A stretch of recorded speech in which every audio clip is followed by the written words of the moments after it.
Hello, beautiful souls, and welcome back to Evolving with Kylie, where we grow in self-awareness, reclaim our power, and live more intentionally. Today's topic is why it's not personal, understanding human behavior and letting go. Many of us, even if it wasn't your family or friends, have dealt with people treating us in ways that end up making us feel like we're not worthy, that we're not good enough. We take things personally, we take people's actions towards us as something personal and that there's something wrong with us. And I think not everyone has this challenge, but many of us do. And I want you to understand that people's actions are projections of their inner world. And when we understand this, we can let go of taking things personally and start to forgive. And not even so much forgive, but accept and know this truth that everyone is living in their own reality and acting from a place from within themselves, mainly an unconscious place. Not to excuse what happened, but to free ourselves from feeling like there's something wrong with us. And sometimes you may not even be aware that you have this belief within you that the way people treat you is a reflection of you. It's always important to check in with your beliefs, your inner dialogue, because all of that runs the show and is in charge in how you perceive your experience and your environment and everything that's happening to you. So we're gonna get into this. 3 reasons why people do what they do.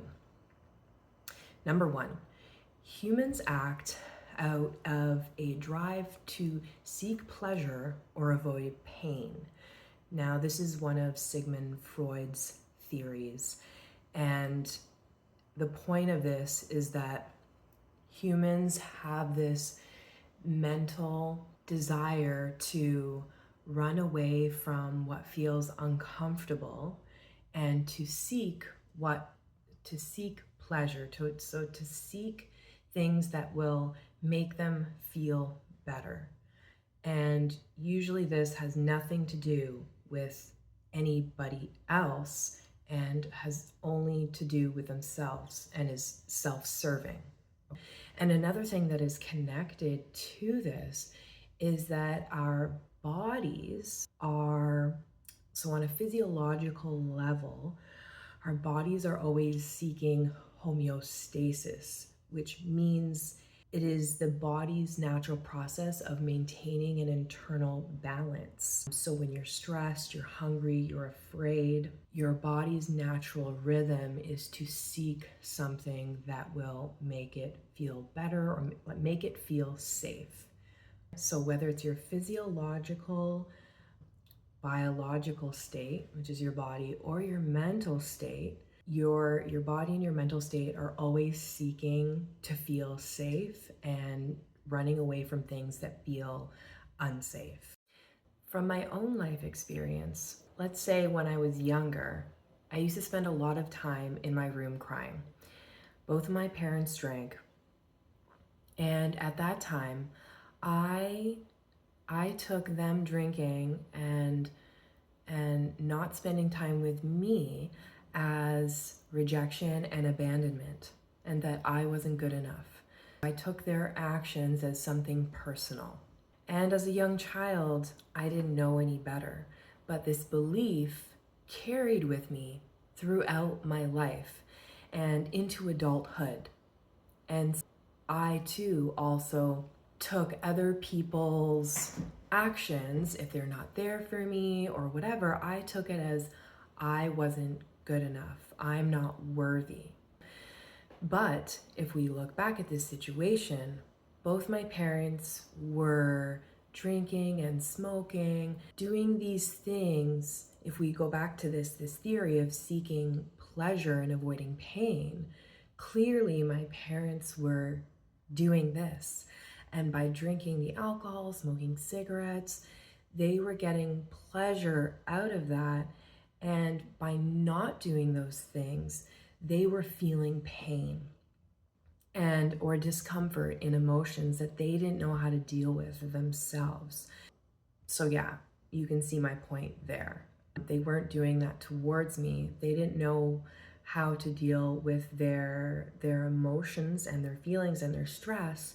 Then to make them feel better, they drank and then they smoked. And in turn, this made them neglect me, not like in an intentional way, but in their own self-serving behaviors or ways to make themselves feel better.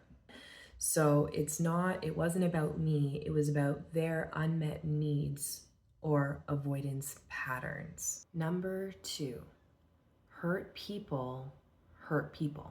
This is from Albert Bandura's social learning theory, which states that people learn behaviors by observing and repeating what they've been exposed to, especially in childhood.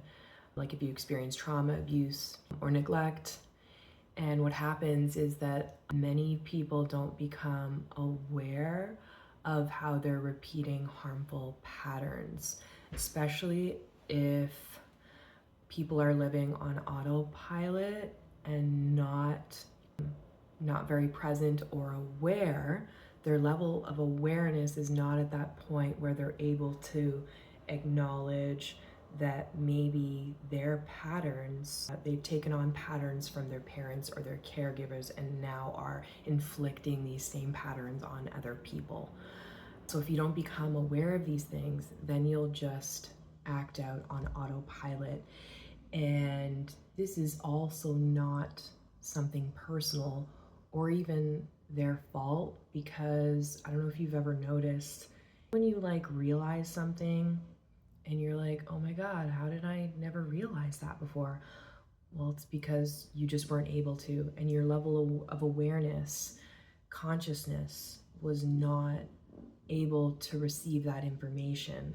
I feel like a lot of people are kind of there, and you can talk to somebody blue in the face about the sun is yellow or the tree is green, but if they're not able to see that the sun is yellow or the tree is green, that's literally their reality and where they are in terms of their levels of awareness. The abuse or neglect that you might have experienced, or even I experienced, was a projection of their unhealed wounds and not a reflection of your worth.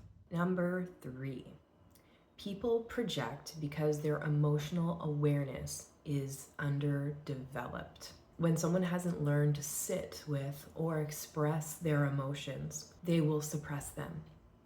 And so these will often come out as a defense mechanism when somebody is trying to let them know of their actions, or why are you doing this, why are you doing that. They end up projecting onto the other person and blaming the other person instead of owning their emotions or owning their feelings, because they've never actually created any presence within themselves to acknowledge their emotions, to process them, to feel through them in their body and release them. When you have, like I was talking about before, about like your levels of awareness or levels of consciousness, when you don't have that, when you haven't peeled back that layer of awareness for creating presence for your emotional guidance system, right? Your emotions are the reasons why you do things. And so if you don't have an understanding of that, you don't know it. And if somebody calls it out in you, you're going to be like, you're going to get defensive and be like, what are you talking about? And you're going to blame the other person because you don't even understand what they're talking about. And your natural way of being is to just defend, right? And blame the external. So their emotional reactions are about them and not you. I'll give you an example. When I was younger, my mom, like I said, my mom drank a lot, and there was this one time I don't know how old I was, like grade 9 or grade 10. I got really pissed off at my mom, and I went and I dumped her bottle of wine down the sink because I was sick and tired of her drinking and getting drunk. And she ended up lashing out on me badly. Usually my mom never yelled at me like that. If anything, my mom just like was stuck in her own addiction and her emotional stuff and was just kind of like sad. She was not like abusive verbally. But that was like one time she lashed out on me. But and then I ended up taking that personally, right? My belief behind that was she doesn't care about me, she doesn't care about my happiness, and she was pretty much telling me that I was wrong. But that was my belief back then. I understand better now that by her lashing out on me, right, was her not having the ability to take the accountability. Her lack of ability to take accountability for her own actions and her feelings. And instead, she lashed out on me and blamed it on me and said that I shouldn't have done that. So again, this was not about me and all about her not being able to sit with her own emotions and understand what was going on. Forgiveness doesn't mean that what happened to you was okay. It means you no longer carry it as your identity, and the beliefs behind, or the beliefs that say that you're not worthy, you're not good enough, because those beliefs end up running the show for the rest of your life after you've gone away from your caregivers. And now when you're around people at work or around your friends or your partner, right? When people are just being themselves and acting from their own reality and their own projections, you end up taking these personally and as if you are not good. You allow people's actions to be a reflection of your worth, and this isn't true. Understanding why people act the way they do doesn't excuse their harm, but it gives you a clarity and power to release the story that it was ever about you. And you begin to allow everything and everyone around you to just be as they are. I feel like I have more compassion and understanding now. Don't get me wrong, I slip back sometimes and take things personal. But now the difference is that I become aware of it when it's happening, of like these old beliefs, these old ways of being, and I snap myself out of it and remind myself that everyone has their own story and everyone is coming from their own place, and it has nothing to do with me, and I am worthy. And I create my reality and my life, and I create my experience with the meanings that I give about what I'm experiencing.